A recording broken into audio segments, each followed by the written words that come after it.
Good afternoon and good evening to you all. It's Wednesday today. Welcome to the Full 100, by the way. It's today's Wednesday, the 16th of December. The hump day once again, and more importantly, today we'll be touching on the last of my three trilogy issues on the cancers that run right through our communities as black folk in the UK and in the US. I'd say in the Western world, to be honest, because it's more or less the same issues running right through all of it. So today we're going to be dealing with the lack of support that we show each other, the lack of participation in general in things that have the potential to uplift us all as a community. But we tend to just sit on the sidelines so much on these issues, including voting, including organ donating, blood donation, bone marrow donation, supporting the community, coming out to protest against injustices, just a whole package of activism on different levels that breeds togetherness in a community. We do not have that. So without further ado, let's get to today's show.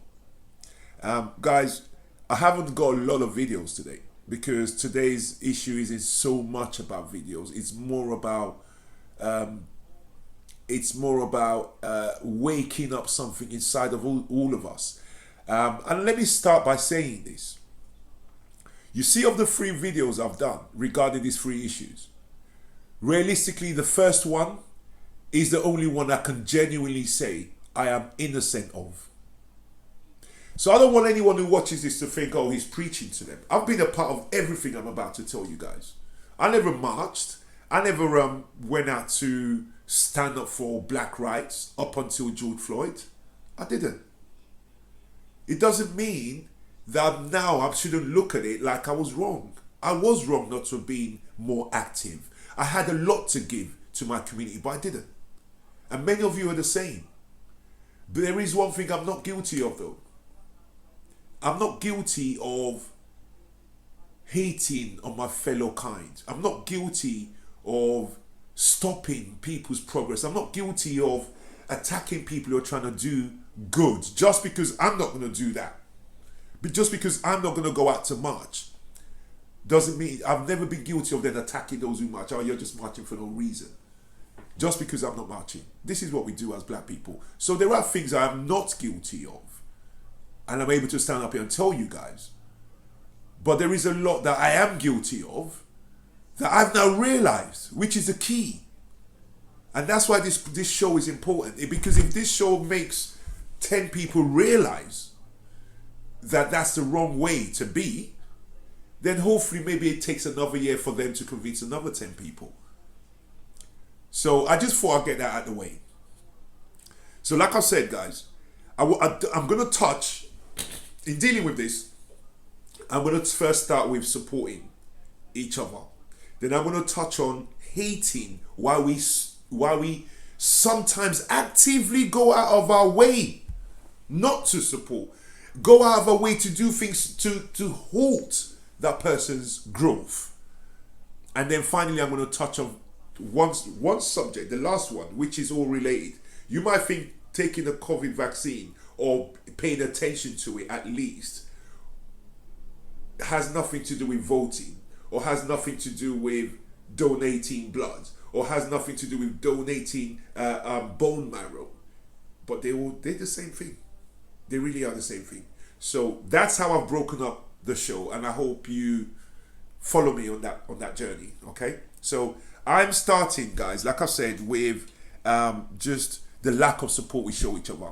2 weeks ago, I gave you guys the example of when this whole thing started that woke me up, and I saw people that I would have bet my house on would have led this fight all the way, side by side with people like myself who were we was at the forefront.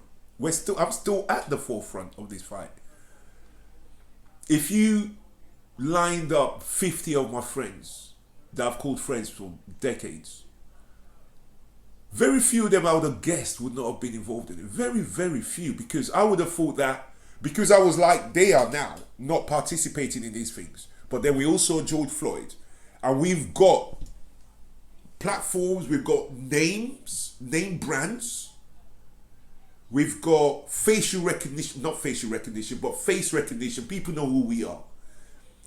If you line up 50 of my good friends randomly, I would have picked maybe 5 out of 4, yeah, because they're too unconcerned or whatever. I would have picked 45 to have marched. But you know what the rate, if I tell you now, those same 50 or 50, any 50 of my friends, line them up. Only one other than myself was involved this whole summer. Only one other than myself. And I need to call him out. His name's Shane.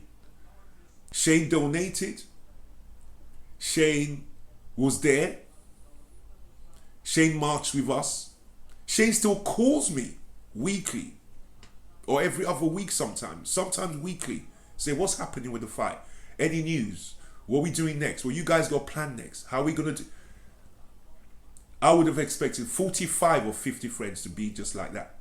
When the massacre happened in Bataclan Theatre and the French people got killed, a lot of French citizens were killed.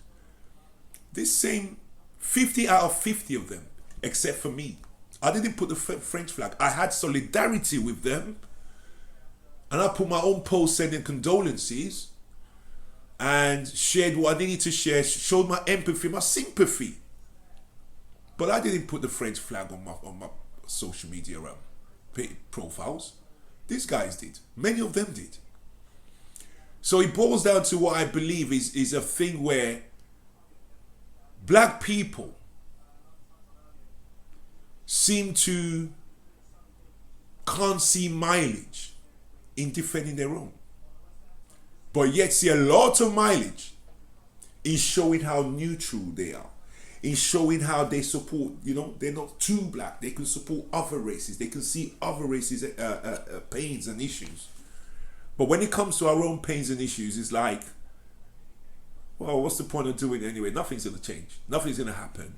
If slavery was going on today, in 2020, we were still in enslavement. With the generation we've got now, we'll still be in slavery for another 400 years.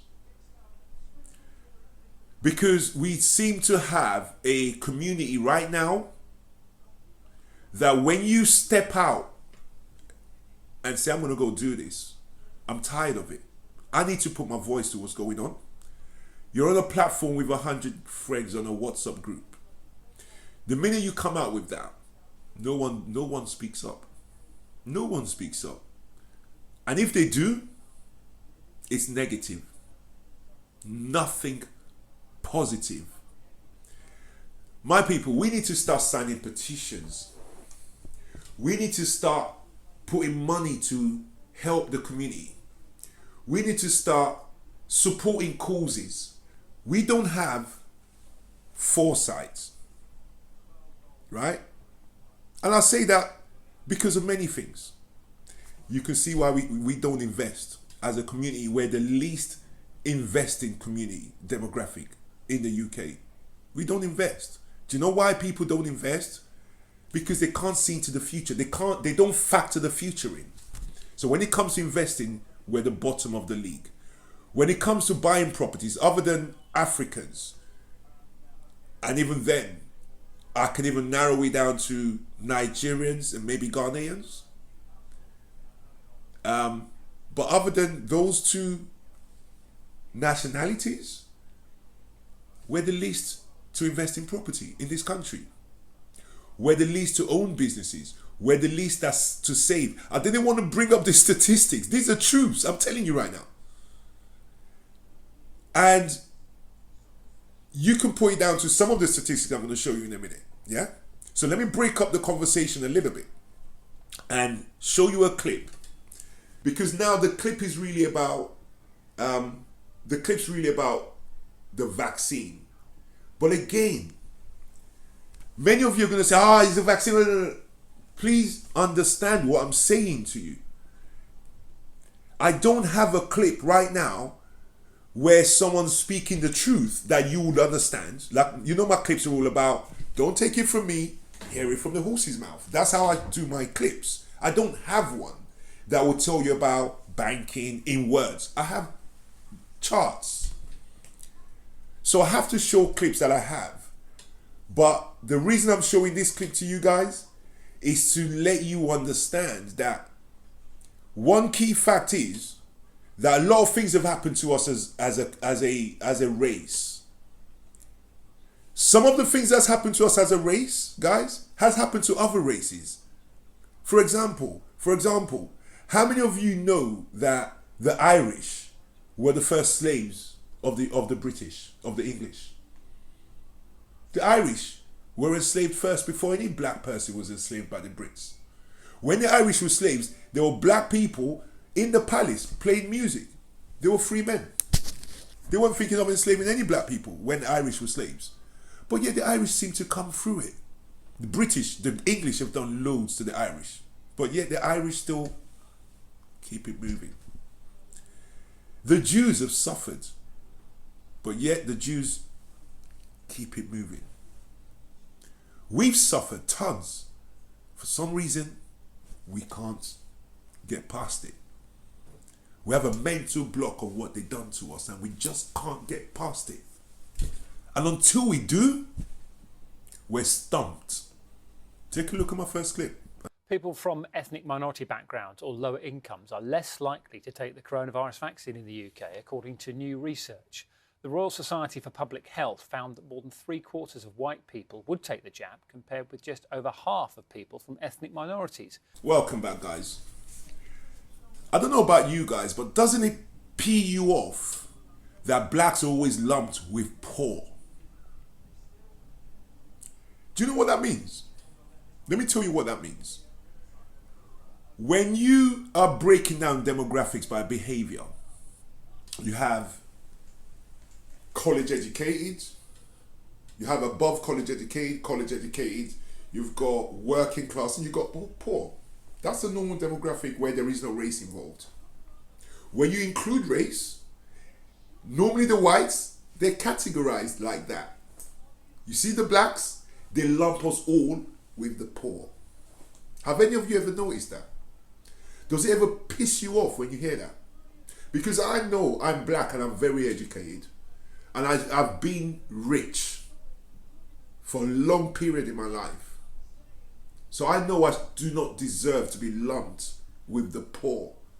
Because when they say the poor, they're really talking about the white, uneducated folk. The Trump followers, the ones who believe QAnon, the ones who see Trump lie today, change his story tomorrow and still believe it.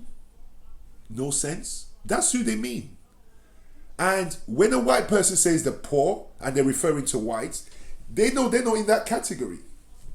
But for some reason, my whole race gets lumped all the time with the poor. It's because of this, we have the same tendencies as a group.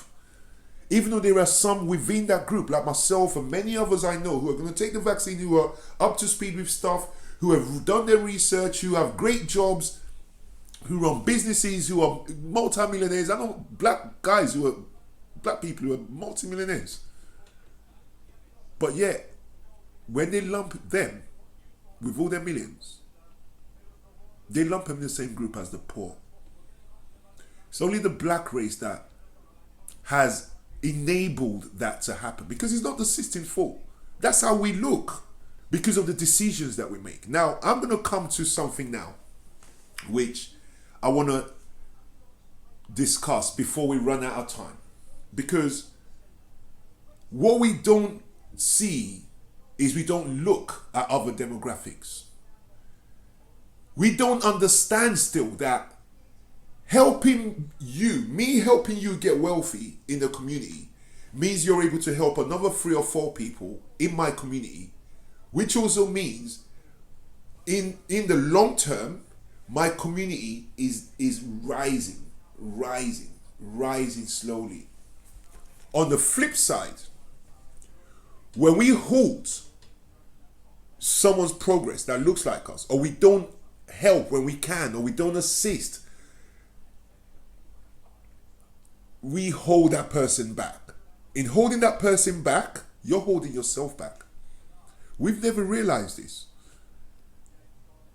When you look at many communities right now that came to this country after black people did, they've all left the areas they grew up in. It's the newcomers that are in the areas they grew up in. Whereas many of us, myself, I've moved out of where I grew up in. However, many of us still are in the same neighborhoods.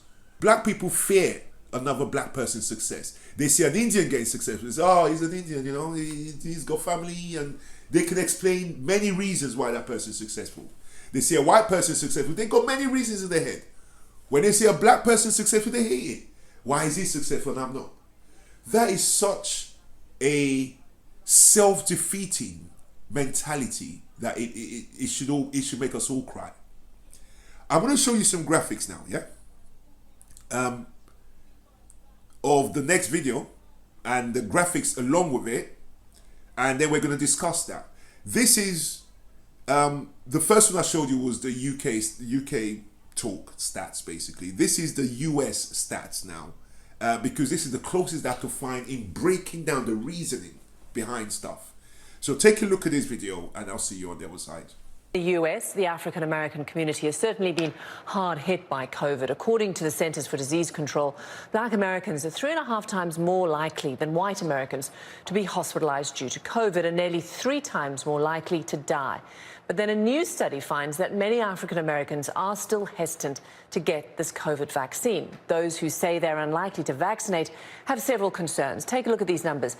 71% are worried about side effects, another 71% feel the vaccine is too new, and 58% just don't trust the government. 47% say they don't trust vaccines in general. Welcome back, guys. Right, let's go into those numbers. I'm gonna put the statistics up and we're going to talk about it. So let me just show that again. Take a look at the numbers.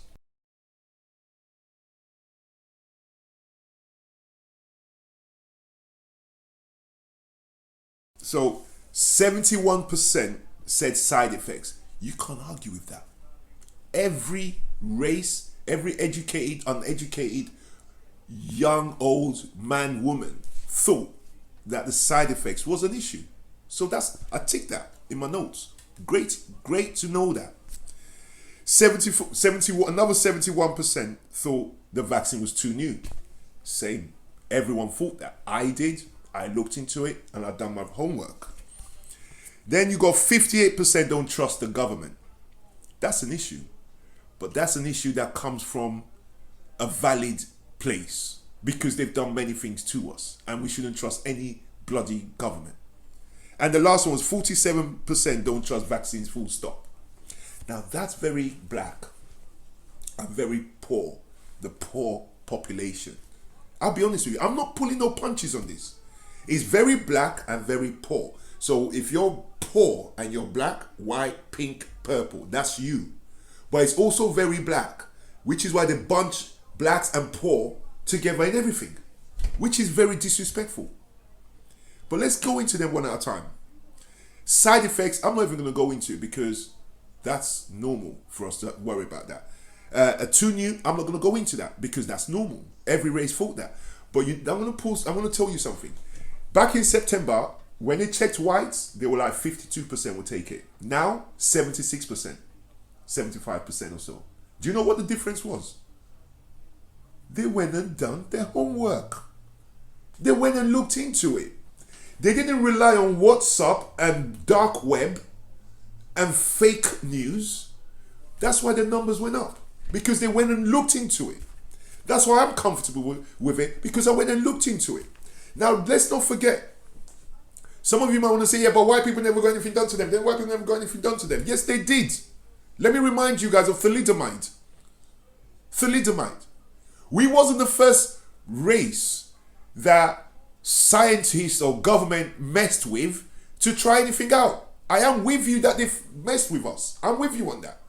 However, We're not the only race that's happened to. There's still thalidomide babies around right now. And I think all of them were white. I don't remember any black thalidomide babies, if I'm honest. Okay? But yet, white people can still get over that to move on with their life. They had the syphilis, crazy, evil doings on blacks in America. It didn't happen here. It happened in America. But yeah, someone who's 40 years old, before it happened, this was in the 50s and ended in the early 70s. Someone who's 40, 50 years old that only heard about it can hold this government and say, look what they did 40 years ago, so I'm not taking anything. That is such a backward stance, my friends, that it can only hurt us. That's one thing we need to look at. Don't trust the vaccines. Again, like I said, I've dealt with that. Look, the Irish, like I said, were the first slaves, right? We are not the first race. We need to that they used as guinea pigs in sampling stuff. If people only sat down and understood what supporting each other actually means, we have voting. I'm going to go into voting now. We have a cancer where we don't want to vote, but yet we argue and we get mad about outcomes in our countries. How do you change outcome in your country? How do you change the outcome in your home? If you're paying too much for your electricity and you found out today, oh gosh, my neighbor's paying 50% what I'm paying. You don't just sit down and fold your hands, do you? You do work. You go online and you search tariffs and you switch. When you switch, your outcome becomes better. Correct? For some reason, we know this, but we don't apply this principle to our daily living. But when we see someone who's applying it to their daily living, we use words like, oh, you're sellout, oh, you're different, oh, you're not a real black man, oh, just because we didn't bother to do that and someone else did. Until we fix this problem, we will always be lumped with the poor. We will always be dealt with crummy because we don't vote. We will always be left behind because we're not watching what others are doing. A whole new race American Indians, let's say. We don't have a lot of American Indians, British American Indians. We don't have many of them, yeah?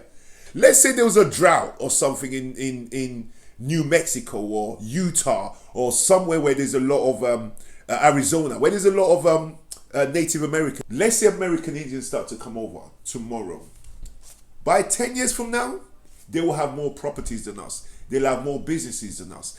Their community will lend each other money because they've grown in wealth.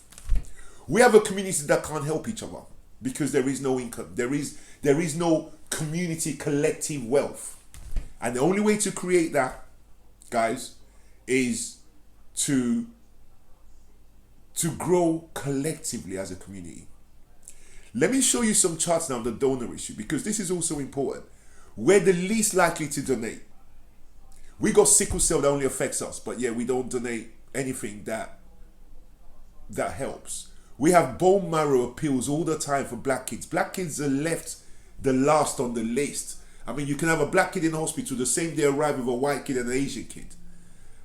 The other two will get their bone marrow and gone home. Black kid, they have to appeal to the flipping world. It's sad. Take a look at quick statistics on our donation pattern and behavior. I'm going to show you them back to back. So you're going to see the blood. You're going to see the blood donation. You're going to see registration for organ donation, and then you're going to see voting one. So you can see we're bottom of the pile in all of these demographics. I mean, aren't you guys tired of being bottom of the pile in everything? Seriously. And then when someone stands up and want to fight for us, you beat them down. You don't support them. You don't encourage them. You don't send them the money to keep up the fight, even though you're not going to go fight. You don't send them food, ask what they need. You don't do any of that. You sit down in your home and you cuss them down like they're wasting their time, nothing's gonna change. That's why I say if we were still in slavery, we're all effed if we were still in slavery, guys. Take a look at these statistics, guys.